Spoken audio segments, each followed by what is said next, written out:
hörmət tatbiksə, qulaq alasa bu işlemdən başlayacağımız momentlərlə qiymət birəsə bir ünlüdə özlərimizə işanç bildirib klientlərimiz propon ustamfiyyə tutdular. Qulaq alasa ustamfiyyə etdik, test tərəfindən gördülər. Qulaq alasa avtomobil yürüyüşlərində gəb yox dedilər.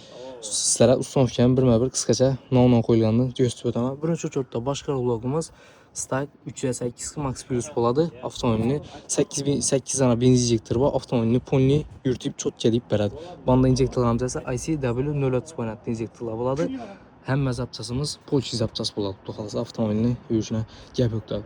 Banda isə reduktorumuz R02 reduktoru boladı. Berə bir filtr, berə ilə filtr. Обязательно tenoplast tübkələ orijinal fittinglərdən faydalanmamız. Antifriz qismına isə peşkənin trank lazasında alıb bərəyimiz. Bu qismına gələn olsaq avtomobilimizi Asman bu güzel burada ama bu asmına zapaskeler tuttu. Bakalsa yine 48 litrelik balonun son fiyatkamız. Görsənmədik. Bakalsa avtomobilimizin yürüyüşünə gəliyor. BMW'lar ki məşhur xidmətləri isə BMW'lar özlərimizə mod edib keçəcəyik.